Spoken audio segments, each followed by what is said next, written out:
রহমান, তিনি বাংলাদেশ আওয়ামী লীগের কেন্দ্রীয় উপকমিটির সহসম্পাদক। রাশেদ রহমান, আপনাকে স্বাগত আমাদের অনুষ্ঠানে। আমাদের হাতে এই মুহূর্তে যে পত্রিকাগুলো আছে, দৈনিক পত্রিকা, সেখান থেকে প্রধান শিরোনাম এবং খবরগুলো দর্শকদের জানিয়ে দেব। দৈনিক জনকণ্ঠ, প্রধানমন্ত্রী আজ বুলগেরিয়ার উদ্দেশ্যে লন্ডন ত্যাগ করবেন। আরেকটি খবর, ভারতের আন্তঃনদী সংযোগ, এটা নিয়ে একটা খবর বলছে তারা চূড়ান্ত বিপর্যয়। আরেকটি খবর তারা দিয়েছে যেখানে আছে যে এখনও খোলাসা হয়নি লন্ডন বৈঠকের মিস্টার রহমান কে। এটা মোসাদের সঙ্গে আসলাম চৌধুরীর যে বৈঠক, সেখানে এই কথাটা উঠে আসছে। দৈনিক ইত্তেফাক, ষড়যন্ত্রকারীরা দেশ থেকে একদিন বিতাড়িত হবেই, শেখ হাসিনা স্বদেশ প্রত্যাবর্তন দিবসে আওয়ামী লীগ নেতৃবৃন্দ। আর বৈঠকে অন্য দুই বাংলাদেশি কে, আপনি জানেন মোসাদের সঙ্গে বিএনপি নেতা আসলাম চৌধুরীর বৈঠক নিয়ে খবর। আর শিক্ষকের অপমান মেনে নেওয়া যায় না, এখানে একটি খবর বড় করে আছে। বাংলাদেশ প্রতিদিন, শিক্ষককে কান ধরে ওঠ বসে শাস্তি হবে, এটা বলেছেন আইনমন্ত্রী আনিসুল হক। আর সমস্যা ছাড়ছে না বিএনপিকে, এটা মূলত আসলাম চৌধুরীর ব্যাপার নিয়ে এবার খবরটি হয়েছে। এটা বাংলাদেশ প্রতিদিনের খবর। আর ভোরের কাগজ, লাঞ্ছিত শিক্ষক এবার বরখাস্ত, এটা তাদের একটা আশ্চর্যবোধক চিহ্ন দিয়ে খবরটা দিয়েছে। আর আসলাম চৌধুরীর মোসাদ কানেকশন, অভিযোগের প্রমাণ খুঁজছে বিএনপি, শিক্ষকের কান ধরে উঠবসা করানো অপরাধ, বলেছেন আইনমন্ত্রী। আমার সংবাদ, কল ড্রপে লোপাট 1000 কোটি টাকা।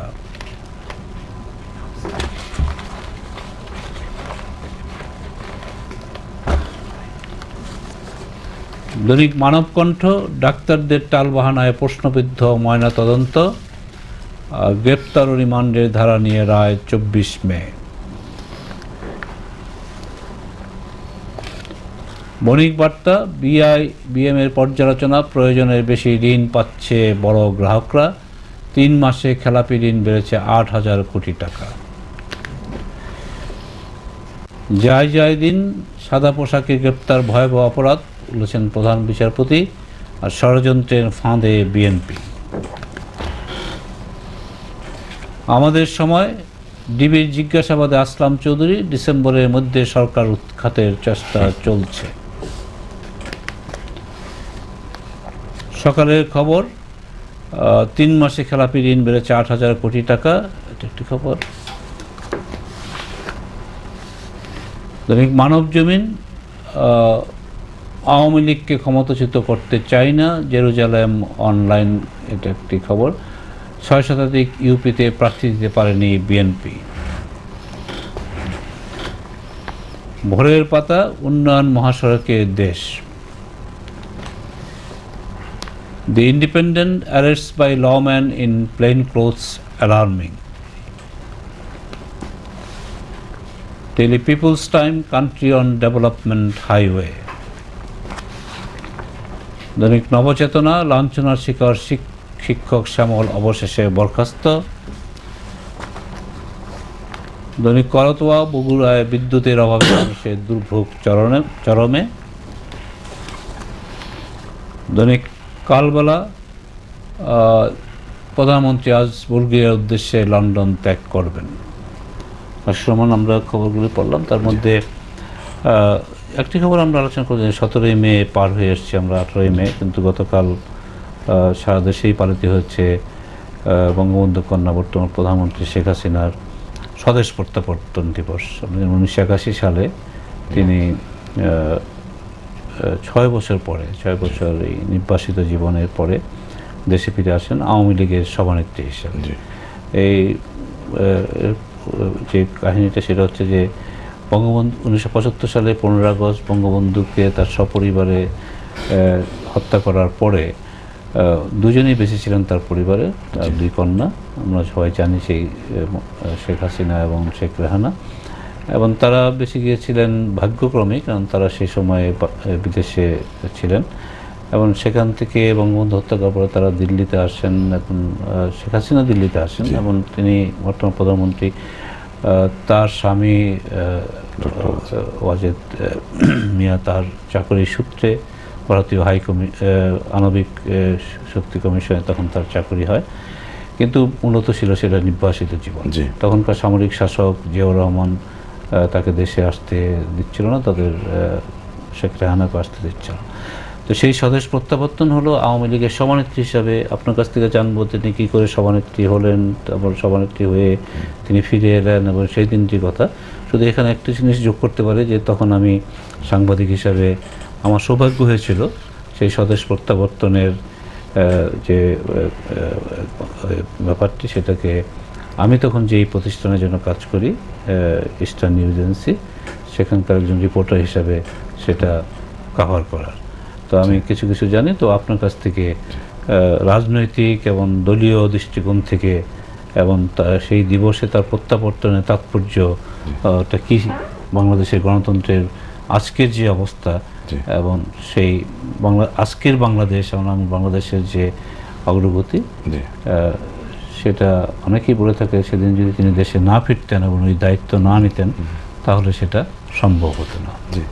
আপনাকে ধন্যবাদ। প্রথমত 1981 সালের 17 মে বঙ্গবন্ধু কন্যা আজকের মাননীয় প্রধানমন্ত্রী এবং বাংলাদেশ আওয়ামী লীগের সভানেত্রী জননেত্রী শেখ হাসিনার স্বদেশ প্রত্যাবর্তনের যেই দিনটি, সেই দিনে এক্স্যাক্টলি কি কি হয়েছিল এই ইভেন্টগুলো আমি বলতে গিয়ে অবিচার করতে পারি না, কারণ বয়সের কারণে সেই সময় আমি সেই জায়গায় উপস্থিত ছিলাম না। তবে আমি তার ফিরে আসাটাকে একই সাথে খুব দর্শন নির্ভরভাবে আবার কিছুটা সাহিত্যের স্পর্শ দিয়ে দেখতে পারি। আমি জিনিসটাকে এভাবে দেখি, দেখেন 1971 সালে যে স্বাধীনতা যুদ্ধ, এটা বহুবার আমি বলেছি, আমরা সকলেই বলি যে একটা পর্যদুস্ত জাতি যেটা প্রস্ফুটিত হয়নি, সেই বাঙালি জাতিকে সত্যিকার অর্থে একটা প্রস্ফুটন দিকে নিয়ে গেলেন কে? বঙ্গবন্ধু শেখ মুজিবুর রহমান। এবং একটা এর চরম পর্যায়টা ছিল স্বাধীনতা যুদ্ধ, একটা রক্তক্ষয়ী স্বাধীনতা যুদ্ধের মধ্যে দিয়ে আমরা একটা স্বাধীন জাতিসত্তায় উদ্ভাসিত হলাম। এবং সম্ভাবনার যে অমিত সম্ভাবনার যে দ্বার, সেই দ্বার হলো উন্মোচিত। কিন্তু এই যে আন্তর্জাতিক চক্রান্ত, আপনি একটু আগেই আজকের দৈনিক পত্রিকাগুলো পড়ছিলেন, সেখানেও কিন্তু অনেক চক্রান্তের কথা উল্লেখ করা আছে, ষড়যন্ত্রের কথা। আপাত দৃষ্টিতে আমাদের তরুণ প্রজন্ম বা নতুন প্রজন্মের যারা আছেন তারা এই পত্রিকাগুলো পড়লে মনে করতে পারেন যে এই চক্রান্ত বোধহয় নতুন কিছু, কিন্তু আসলে এই চক্রান্তগুলো কিন্তু সুপ্রাচীন। অর্থাৎ আপনি একটা স্বাধীন জাতিসত্তা হিসেবে উদ্ভাসিত হবেন, আপনি নিজের ভাগ্য নির্ধারণ করবেন, নিজের ভাগ্য পরিবর্তন করবেন এবং তার মধ্যে একটা সুন্দর জীবনের অধিকারী হবেন। এর বিরুদ্ধে সবসময় পৃথিবীর বিভিন্ন জায়গা থেকে স্কুল অফ থট যেটাকে বলা হয়, বিভিন্ন ধী গোষ্ঠীর মানুষেরা সক্রিয় ছিলেন এবং এর বিরুদ্ধে প্রতিবাদ করে, সংগ্রাম করে, আন্দোলন করে বঙ্গবন্ধু শেখ মুজিবুর রহমান প্রমাণ করলেন যে বাঙালি স্বাধীন হতে পারে। শুধু স্বাধীনই হতে পারে না, বাঙালি মুক্ত হওয়ার যে অভিযাত্রা, সেই অভিযাত্রায় তারা অংশগ্রহণ করতে পারে। স্বাধীনতা আগে আসবে, মুক্তি আসবে পরে, এভাবে তো জিনিসটা হয়। এই চক্রান্তকারী ধী গোষ্ঠীগুলোর চক্রান্তের কাছে 1975 সালের 15 আগস্ট বঙ্গবন্ধু শেখ মুজিবুর রহমান সপরিবারে, এবং আমি মনে করি সমস্ত বাংলাদেশের বাঙালি এবং পৃথিবীর অসহায় মানুষ যারা, তারা সকলে পর্যদস্ত হলো। শুধু বঙ্গবন্ধু নিজে না বা আওয়ামী লীগ নিজে না, আমরা সকলেই পর্যদস্ত হলাম এবং তাকে প্রাণ দিতে হলো, সপরিবারে প্রাণ দিতে হলো। এই জায়গায় এই যে বললেন 6 বছর মাননীয় প্রধানমন্ত্রী বাংলাদেশ আওয়ামী লীগের সভানেত্রী তিনি নির্বাসিত জীবনযাপন করেছেন, তাহলে বাঙালির কি হলো? বাঙালির যে মুক্তি লাভ করার কথা ছিল, যে মুক্তির স্বপ্নে বিভোর হয়ে তারা স্বাধীনতা যুদ্ধ করলো বঙ্গবন্ধুর নেতৃত্বে, একটা প্রশ্নের তো উদ্রেক ঘটলো যে আমি মুক্ত হব কি হব না। তাহলে উইলিয়াম শেক্সপিয়ারের হ্যামলেটের উদ্ধৃত করা কথা বলতে হয়, to be or not to be, that is the question. To be or not to be, অর্থাৎ আমি যে বাংলায় নিয়ে আসি আমাদের পরিস্থিতির সাথে মিলিয়ে, তাহলে বলতে হবে বাঙালি মুক্ত হবে কি হবে না, সেটাই হচ্ছে প্রশ্ন। তাহলে 1975 সালের 15 আগস্টের বাঙালির জন্য সবচেয়ে বড় প্রশ্নের সৃষ্টি হলো যে বাঙালি স্বাধীন হয়েছে সত্য, কিন্তু বাঙালি মুক্ত হবে কি হবে না, প্রগতিশীল বাঙালি হবে কিনা, অসাম্প্রদায়িক বাঙালি হবে কিনা, গণতান্ত্রিক চর্চার মধ্যে দিয়ে একটা সমাজতান্ত্রিক রাষ্ট্রের অধিকারী বাঙালি হবে কিনা, সেই রাষ্ট্রের ব্যবস্থার সমাজের প্রতিটা পরতে পরতে ন্যায় বিচার থাকবে কিনা, এই যে প্রশ্নগুলো, সেটার উত্তর যদি আপনি খুঁজেন তাহলে 1971 সালের 17ই মে উত্তরটা আমরা পেয়ে গেছি। সেটা হচ্ছে শেখ হাসিনা। আমি জিনিসটাকে এইভাবে দেখি। এবং আমাদের সময় তো খুব বেশি নেই, আমি এভাবে যেতে চাই। আপনি যদি দেখেন বাংলাদেশে বিরাজমান বিচারহীনতার যে সংস্কৃতি ছিল, অর্থাৎ বঙ্গবন্ধু শেখ মুজিবুর রহমান হত্যাকাণ্ড থেকে শুরু করে জাতীয় 4 নেতার হত্যাকাণ্ড থেকে শুরু করে আপনার 1971 সালে 30 লক্ষ শহীদ, 2.5 লক্ষ মা বোনের সম্ভ্রম, এই যে অবিচারগুলো সংগঠিত হয়েছে, অন্যায়গুলো সংগঠিত হয়েছে, তার বিচার। এবং একটা জিনিস অনেকে বোঝে না যে 40-45 বছর আগে সংগঠিত অন্যায়গুলোর বিচার করার প্রয়োজন কেন। কারণ নিত্যদিনে আপনার ওপর উপরে যে অন্যায়গুলো সংগঠিত হয় সেটা তো আপনি তখনই বিচার করতে পারবেন যখন ইতিহাসে ঘটে যাওয়া অন্যায়ের বিচার আপনি করে আসতে পারবেন। এই যে কঠিন থেকে কঠিনতম কাজ, হিমালয় প্রমাণ একটি কাজ, এতগুলো বছর পেরিয়ে গেছে। এবং একটা জিনিস এখানে বলতে আমার কোনো দ্বিধা নেই, আপনি মেজর জেনারেল জিয়াউর রহমানের কথা উল্লেখ করেছেন। Major general Ziaur Rahman BNP, রাষ্ট্রবিজ্ঞানের ভাষায় এর যে উৎপত্তি, কুচক্রী একটি রাজনৈতিক দল, এবং হুসেইন মোহাম্মদ এরশাদ পরবর্তীতে তারও যে উৎপত্তি, এটা একই উৎপত্তি, একই ধারায় প্রবাহিত, একটাই ধারায়। সুতরাং একটি মুক্তিকামী জাতির জন্য যে ভারসাম্য প্রয়োজন ক্ষমতার বলয়ে বা শক্তির বলয়ে, সেই ভারসাম্য তো ছিলই না। তাহলে সত্যিকার ন্যায় নির্ভর ভারসাম্য কে আনলেন? শেখ হাসিনা। তিনি আনার মধ্য দিয়ে নিজেকে প্রতিষ্ঠিত করলেন, তার দলকে পুনঃপ্রতিষ্ঠিত করলেন।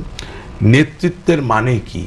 জনবান্ধব নেতৃত্ব, জনগণের নেতৃত্ব, মাটির নেতৃত্ব, দেশের নেতৃত্ব, জাতির নেতৃত্ব, এটাকে প্রতিষ্ঠিত করলেন। করার মধ্য দিয়ে অসীম সাহসিকতার মধ্যে দিয়ে এই হিমালয় প্রমাণ কাজ, বিচারহীনতার সংস্কৃতি, একে দূর করার কাজটি হাতে নিলেন। 1 2 নম্বর গণতান্ত্রিক অভিযাত্রা, যেটা আমি একটু আগে বলে আসলাম, যে আপনি গণতান্ত্রিক অভিযাত্রা যদি নিশ্চিত না করতে পারেন, সত্যিকার অর্থে আপনার যে মুক্ত চিন্তা, আপনার যে মত প্রকাশের অধিকার, সেগুলো কিন্তু কিছুটা হলেও রহিত হয়। গণতন্ত্রের অধিকার নিয়ে যে সংগ্রাম, যে আন্দোলন, সেটাকে দালিলিকভাবে যদি আমরা বিশ্লেষণ করতে বসি, জননেত্রী শেখ হাসিনার যে ভূমিকা বাংলাদেশ স্বাধীন হওয়ার পরে, এটা আর কারোর সাথে তুলনা করার জায়গা নেই। একটা কথা শুধু একটু অ্যাড করে দিই, আমরা সকলেই দেখেছি আমাদের বেড়ে ওঠার সময় যে আমাদের দেশের দল পরিবর্তনের একটা সংস্কৃতিও কিন্তু বিরাজমান ছিল। মাননীয় প্রধানমন্ত্রী জননেত্রী শেখ হাসিনা গণতান্ত্রিক আবহ সৃষ্টি করার মধ্য দিয়ে এবং সত্যিকার অর্থে গণতান্ত্রিক যে অভিযাত্রা বলতে যেটা বোঝায়, রাজনৈতিক দলকে ক্ষমতায়িত করার মধ্য দিয়ে রাজনৈতিক কর্মকাণ্ডকে আরো বিস্তার লাভ করা, সেটা হয়েছে। আজকে আপনি দেখবেন দল পরিবর্তনের সংস্কৃতি কিন্তু হারিয়ে যাচ্ছে। এবং পূর্ববর্তী প্রজন্ম, সকলের প্রতি সম্মান রেখে কথাটা বলতে চাই, পূর্ববর্তী প্রজন্মগুলো কিন্তু পরিবর্তিত ব্যক্তি বা দল থেকে পরিবর্তন করে আরেক দলে যাওয়া ব্যক্তির কেউ গ্রহণ করতেন, একটা গ্রহণযোগ্যতা ছিল। কিন্তু আজকের নতুন প্রজন্মের কাছে কিন্তু কোনো ব্যক্তি দল পরিবর্তন করবেন, সুবিধা হাসিল করবেন, আপনি দেখবেন যে আমাদের নতুন প্রজন্মের একটা মনস্তত্ত্বের পরিবর্তন এসেছে। তারা নীতি নির্ভর, আদর্শ নির্ভর নেতাকেই বেছে নিতে চায়। এবং এই পরিবর্তন, এই গুণগত পরিবর্তনটা আজকে এই দেশে এসেছে ওই 1981 সালের 17ই মে জননেত্রী শেখ হাসিনা এই দেশে ফিরে আসার কারণে। আমরা একটা জিনিস যেটা লক্ষ্য করি যে উনি যখন ফিরলেন, সেটা অনেকগুলো চ্যালেঞ্জ তার সামনে। একটা হচ্ছে যে নিঃসন্দেহে তিনি বঙ্গবন্ধু কন্যা হিসাবে রাজনীতির যে দীক্ষা সেটা তিনি পেয়েছিলেন। তিনি ছাত্র জীবনে রাজনীতির সঙ্গে ঘনিষ্ঠভাবে জড়িত ছিলেন, ছাত্রলীগের রাজনীতির সঙ্গে। তারপরেও তিনি তখন একটি গৃহিণী মানে জীবন যাপন করছিলেন, নির্বাসিত জীবন, তার স্বামীর সঙ্গে, সন্তানদের নিয়ে। কিন্তু তিনি যখন ফিরলেন তখন একটা বিশাল চ্যালেঞ্জের কিন্তু একটা মাত্রা নয়, অনেকগুলো। যেমন তার নিজের দল, আপনি জানেন যে তিনি কিভাবে সভানেত্রী নির্বাচিত হলেন। সেই বছরই 1981 সালের ফেব্রুয়ারির মাঝামাঝি সময় যে আওয়ামী লীগের জাতীয় কাউন্সিল, সেই কাউন্সিলে কিছুটা বিভেদ, এই মধ্য দিয়েই তাকে ঐক্যের প্রতীক হিসাবে, দলকে সুসংগঠিত করার প্রতীক হিসাবে তাকে সভানেত্রী নির্বাচিত করা হলো। এবং তিনি ফিরে এলেন সেই দলকে আবার সংগঠিত করতে হবে। তারপরে হচ্ছে যে তখনকার দিনে সেই জাদ্রেল এবং অনেকটাই আপনার সামরিক জান্তা, জিয়াউর রহমানের নেতৃত্বে, এবং এমন একটি জান্তা যে তাকে দেশে ফিরতে দিতে নারাজ, জি। এবং দেশে ফেরার পরও এই যে লাখো মানুষ তাকে যখন সম্বর্ধনা দিল, তারপরেও কিন্তু তিনি 32 নম্বরে তার জি। সেই পিতৃগৃহে কিন্তু যেতে পারেননি। সেটা ছিল তখন তালাবদ্ধ, যেখানে বঙ্গবন্ধুকে হত্যা করা হয়েছিল। তিনি তার মাকে হারিয়েছেন, পিতাকে হারিয়েছেন, তার ভাইদের হারিয়েছেন। এবং পরবর্তীতে দীর্ঘদিন তিনি সেই মানে শোকে কি বলে মুহ্যমান সেই বাড়িতেও কিন্তু অবস্থান করেছেন। এই যে কত বড় কঠিন পরীক্ষা, এটা আসলে যারা নিজেরা এই অভিজ্ঞতা যায়নি, এটা আমার এখনো মনে আছে। আমার বাবার সাথে আমার বয়স তখন হয়তো বা খুব বেশি হলে 12 বা 13, আমি ওনার সাথে একবার দেখা করতে গিয়েছিলাম, এবং এই ধানমন্ডির 35 নম্বরের বাসার নিচতলায় তার শুধু বঙ্গবন্ধু যে এখানে পাঠ মানে এবং না, ওনার শয়নকক্ষে ছোট ছিলাম। উনি তো আসলে মানুষকে খুব আপন করে নিতে পারেন, ওনার একটা বিরাট বড় গুণ। এবং আমার মনে আছে যে আমি খুব শিশুসুলভ ভাবে, আসলে তখন তো এভাবে বুঝতাম না, আমি ওনাকে জিজ্ঞেস করে ফেলছিলাম যে 15ই আগস্টে কি হয়েছিল, এবং উনি আবেগে আপ্লুত ছিলেন। পরবর্তীতে আমার নামটা খেয়াল নেই, একজনকে ডেকে বললেন যে ওকে একটু দোতলার থেকে, এবং আপনি চিন্তা করতে পারেন আমার বয়স তখন 12, আমি উপরে গেলাম, সেই সিঁড়িতে রক্তের ছোপ, কিছু কিছু জায়গায় ওই গ্লাস দিয়ে, বুলেটের চিহ্ন গ্লাস দিয়ে। তো I still remember how humble she was. But আমি এখানে একটা জিনিস বলতে চাই যে রবীন্দ্রনাথ ঠাকুরের একটা কথা ছিল, যদি তোর ডাক শুনে কেউ না আসে তবে একলা চলে রে।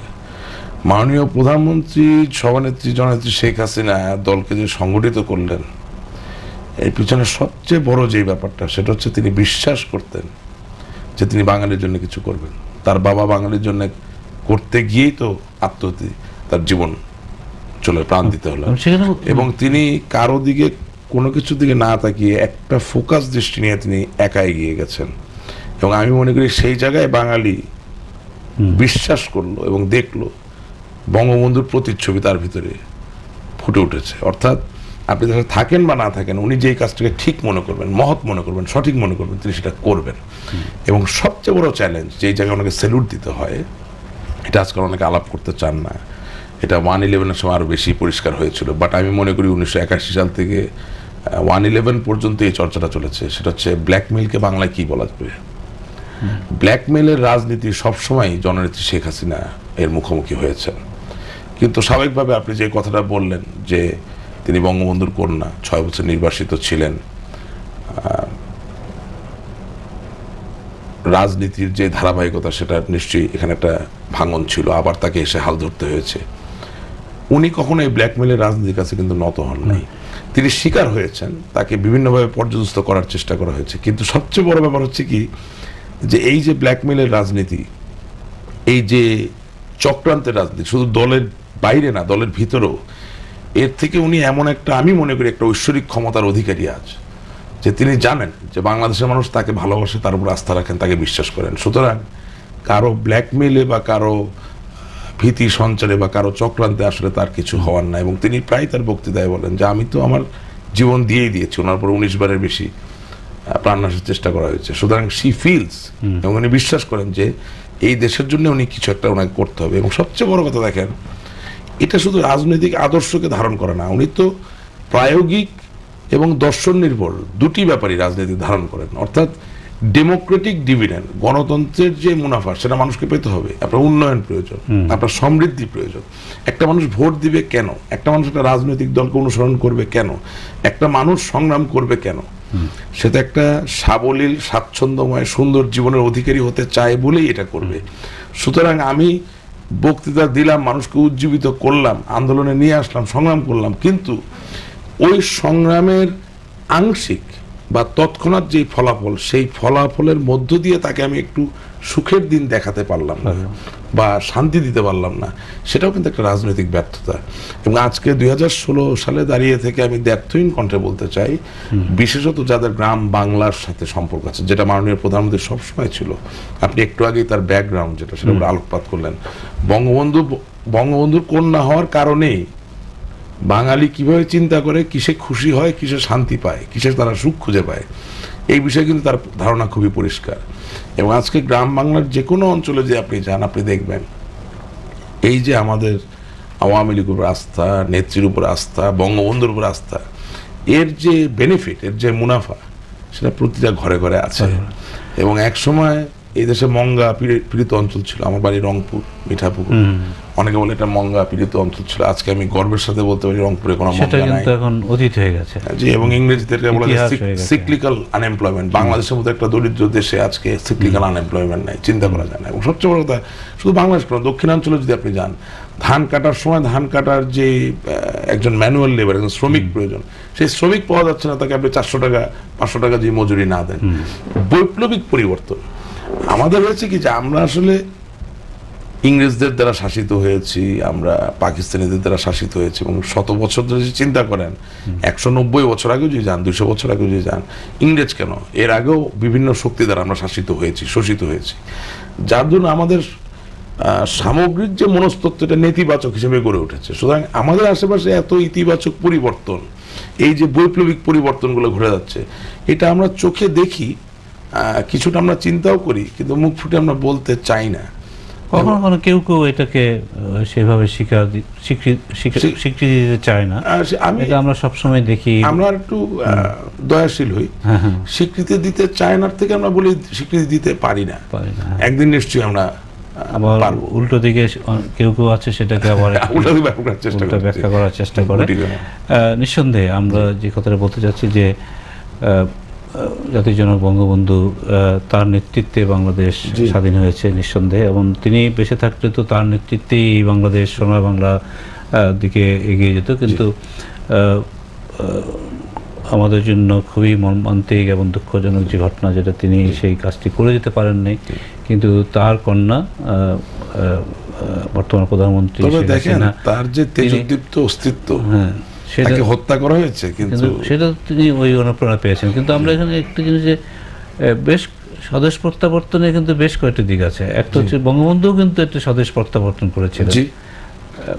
আমাদের বর্তমান প্রধানমন্ত্রী তিনি কিন্তু 2 বার স্বদেশ প্রত্যাবর্তন, আপনাকে 1/11 সময়ও, কাজেই তাকে দেশে ফিরে আসতে হয়েছে। এবং এই গণতন্ত্র, আজকে যে বাংলাদেশ এবং আজকের যে মানে আমরা বাংলাদেশ উন্নয়নের ধারা চলছে, সেটা তার নেতৃত্বে। এবং সেটা কিন্তু তিনি, আমরা যদি 1/11 স্বদেশ প্রত্যাবর্তন দেখি, সেটা কিন্তু আরো বেশি কিন্তু সাহসী কিছু না মনে করলে। আমি একটা জিনিস বলতে চাই, একটা জিনিস যেটা এই দেশে সম্পূর্ণভাবে অনুপস্থিত ছিল, এটা বাদ হয়ে যাবে, অবিচার করা হবে না বললে। গণতান্ত্রিক প্রক্রিয়ায় বাদ সাধলে, সেটা সামরিক শাসনই হোক বা যে কোনো বা যে কোনো অগণতান্ত্রিক ব্যবস্থাপনাই হোক, এর ফলাফল কি হবে, এ কিন্তু বাংলাদেশের কোনো শাসক আজ পর্যন্ত সন্নিবেশিত করতে পারেনি আমাদের সংবিধানে।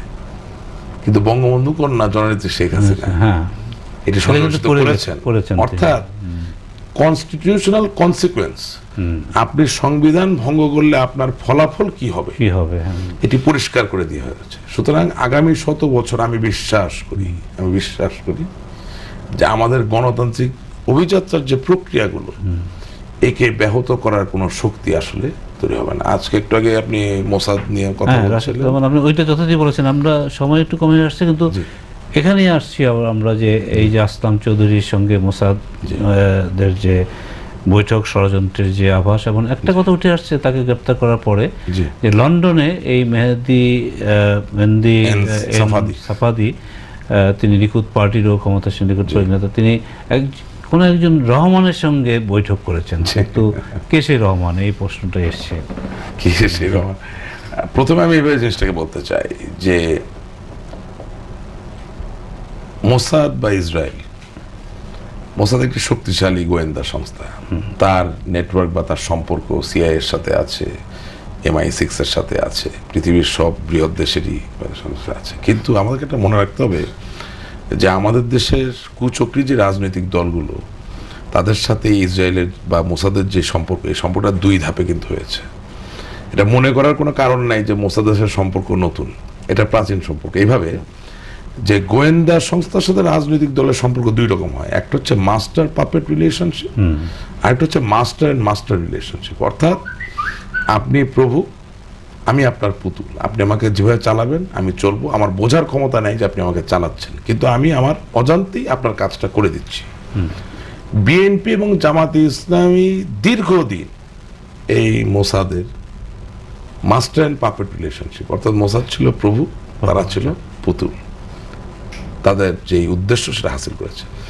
আজ যে রহমানের কথা আপনি বলছেন, তারেক রহমান, তার উপস্থিতিতে আসলাম বিএনপির সাংগঠনিক সঙ্গে তারা এই সম্পর্কটাকে মাস্টার অ্যান্ড মাস্টার সম্পর্কে নিয়ে আসছে। অর্থাৎ আপনি প্রভু, আমি বাংলাদেশের একটা সার্টেন জনসংখ্যার বা একটা অংশের প্রভু বটে। রাজনৈতিক প্রভুতে যে সম্পর্ক, সচেতনভাবে সজ্ঞানে জেনে শুনে তার সাথে একটা চক্রান্তে লিপ্ত হচ্ছে, যেখানে পত্রিকা আসছে যে ডিসেম্বরের মধ্যে এই সরকারকে যাতে উৎখাত করা যায়। এটা হচ্ছে আমার অ্যানালিসিস। এবং সবচেয়ে বড় কথা, আজকে সময় তো বেশি নাই, আমি কয়েকটা নাম বলে যেতে চাই।